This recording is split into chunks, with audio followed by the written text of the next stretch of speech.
Ronan here, and as you can see in this game, we've got rbelenos playing the Tier 10 Russian cruiser Petropavlovsk. Some kind of strange matchmaking, right? You have very few ships on each team, 8 per side. Got a CV and a sub on both teams, 2 destroyers, 2 cruisers, 2 battleships, and a CV. Plainly, this is not going to be your run-of-the-mill 11 person per side sort of game. And if you're not familiar with the Petropavlovsk, I'll tell you that this is a fantastic ship. This is one of the ships that I think you could make the argument that playing the ship feels a little like cheating, because it's just so good in so many ways. Now, what are the ways that really stand out? Well, to me, the things that really stand out in terms of strengths are the guns and the armor.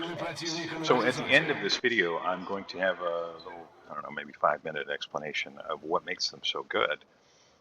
But I will tell you that the armor is fantastic. You have a 50 millimeter icebreaker on the bow of the ship that, if you stay angled well, can bounce a lot of shells. And then behind that, you have some fairly heavy armor for a cruiser, which also helps. Now, what do you have to do in order to make good use of that? Well, you have to angle properly.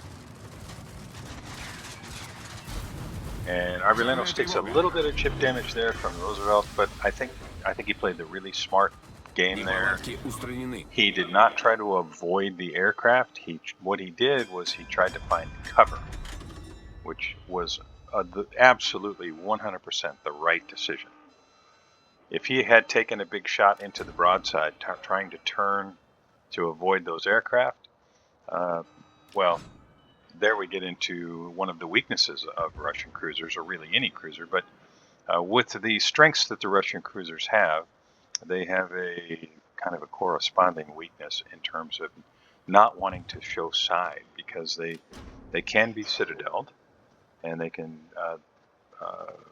because they don't have a lot of torpedo protection, they can eat torpedoes.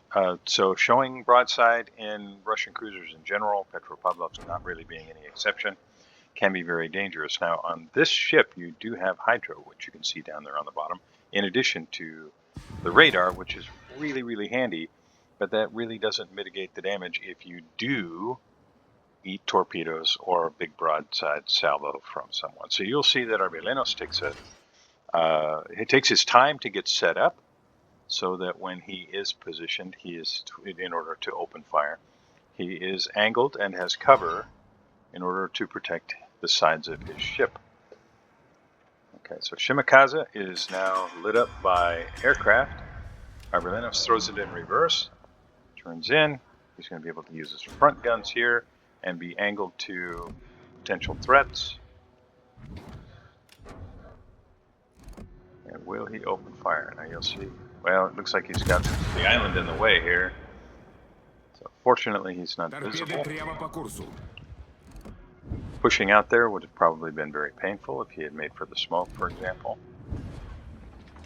And rather than push forward, he's backing up, trying to get a little bit more clearance to be able to get the shells over the island. Now, if you've played U.S.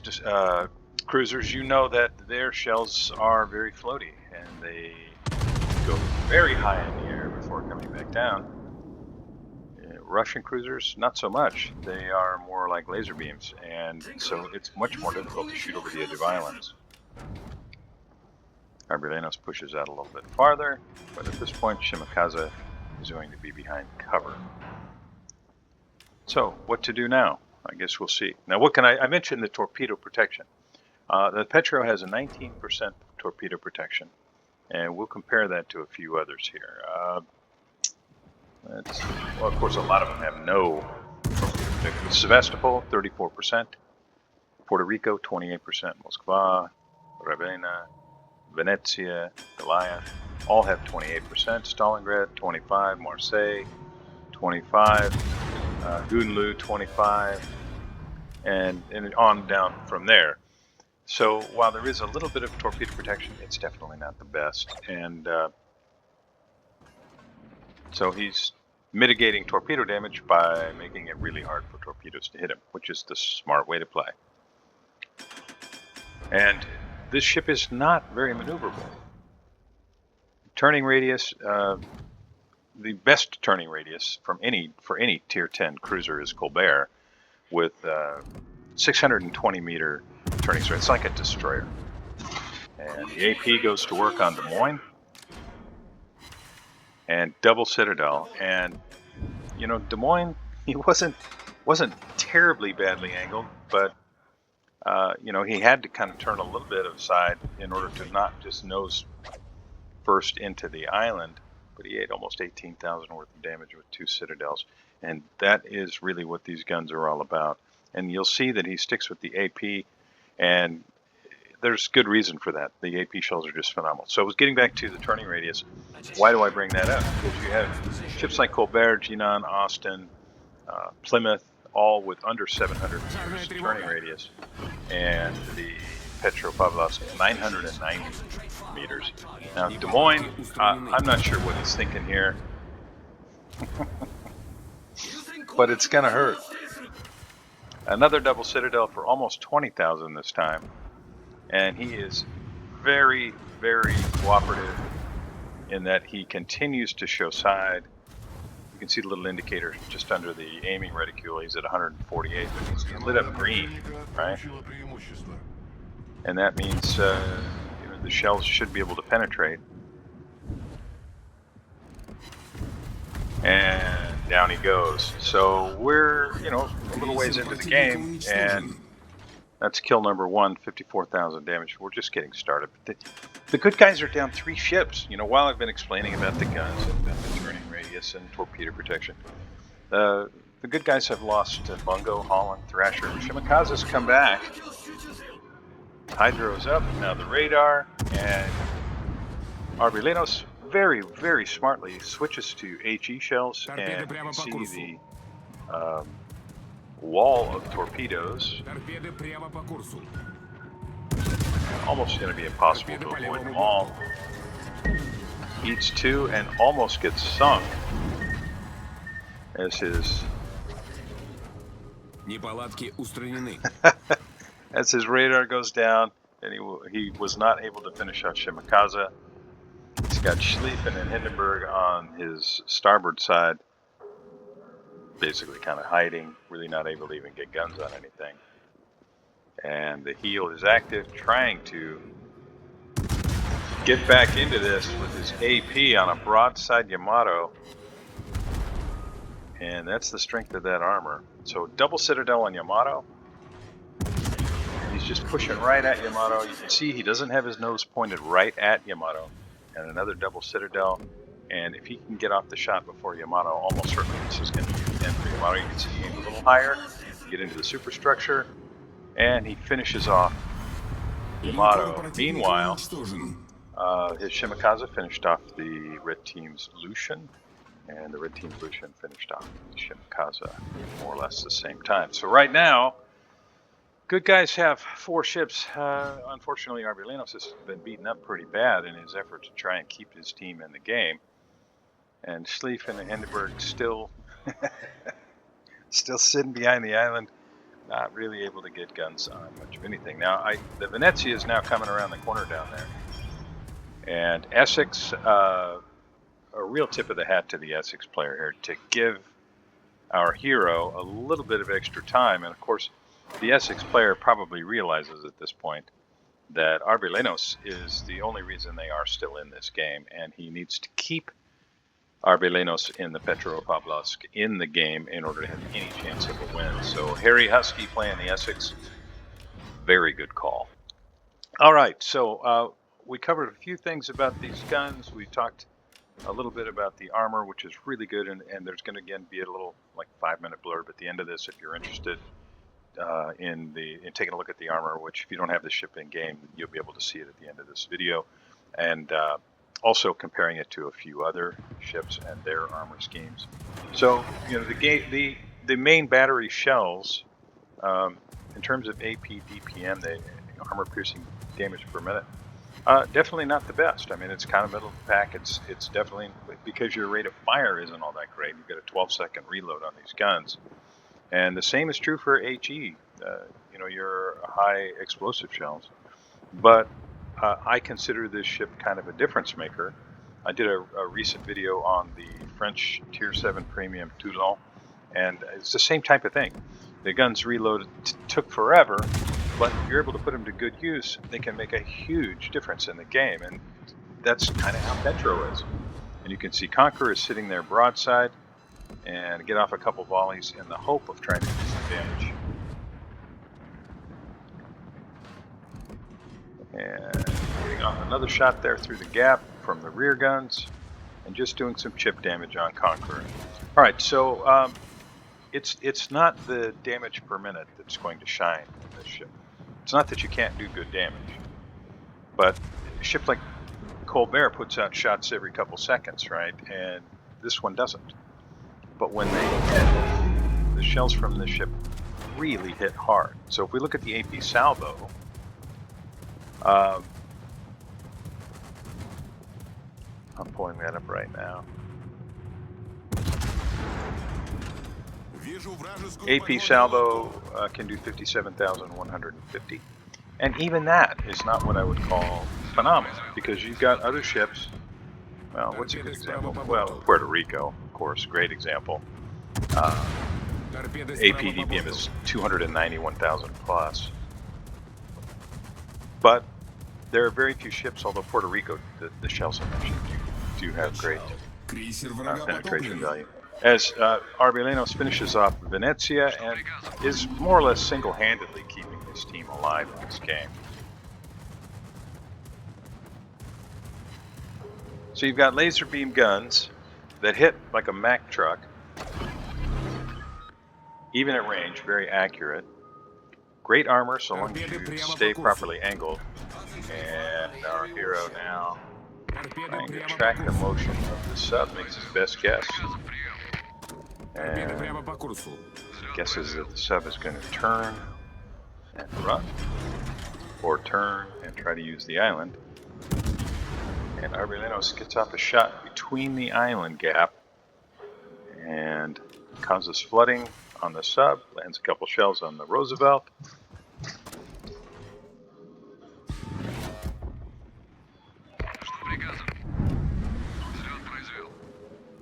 Capture that area. And the Shimakaze is visible.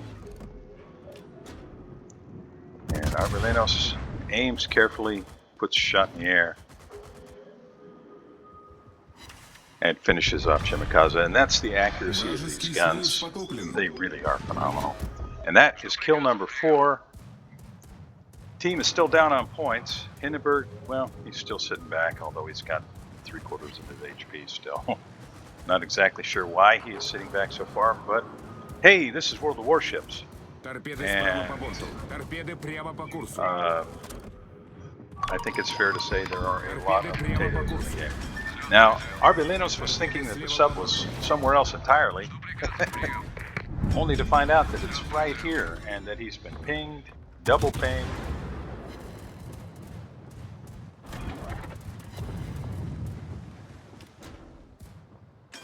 And he's really hoping that either the sub surfaces, or that the Hindenburg depth charges will do some work.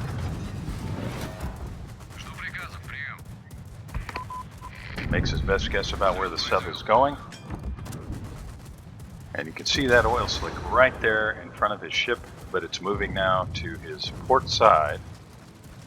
Down to 14,454 HP, takes a little bit more damage there, and the sub is obviously running in that direction.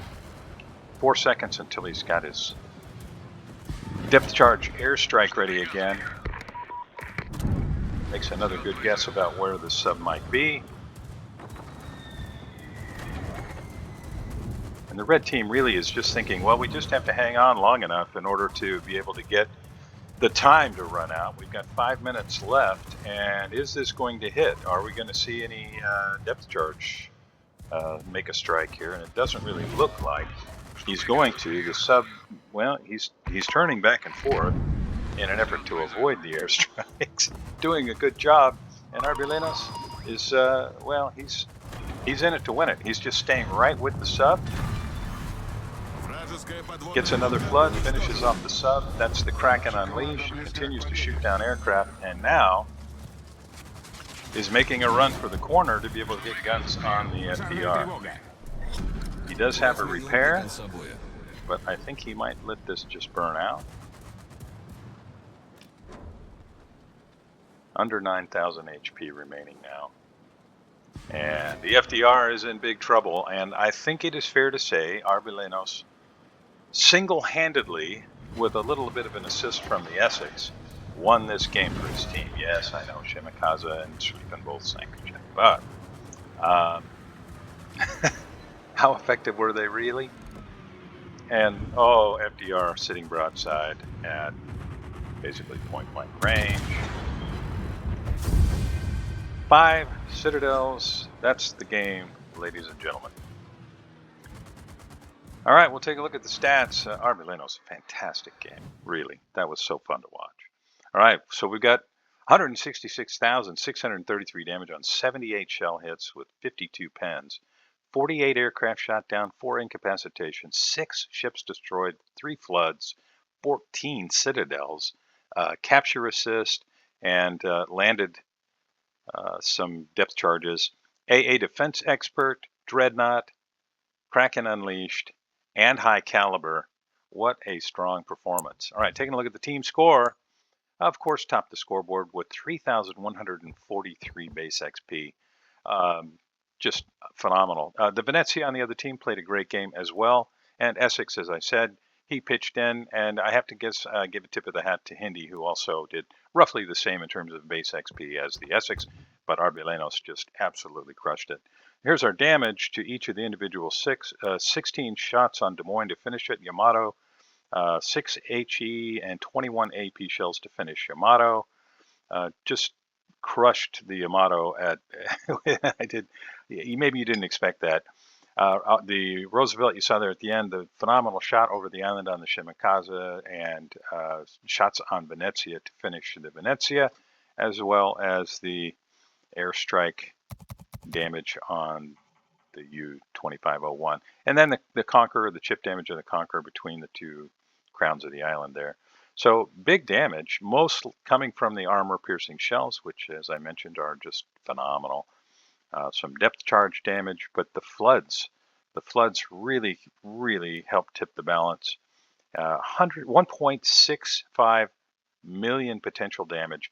rbelenos in the game, in the thick of the game for the majority of it. Some great credit and XP, and again, just a fantastic game, rbelenos. I love seeing your replays, and I have a couple more waiting in the queue, and I'm looking forward to getting to those. Those of you joining me, thank you very much. I really appreciate it. If you enjoyed this video, please like and subscribe, maybe tell a friend, and I'll see you next time. Hey gang, so if we're going to be taking a look at what makes the Petropavlovsk so special, I think we have to look at the armor. So, you know, if you look at the bow of the ship, you've got 25 millimeters here and here, but you have an icebreaker that's 50 millimeters, and then behind the icebreaker, you've got 170 millimeters worth of armor across here, and only down here do you find very little. It's difficult to get that shot that kind of comes in this way through the nose and down here.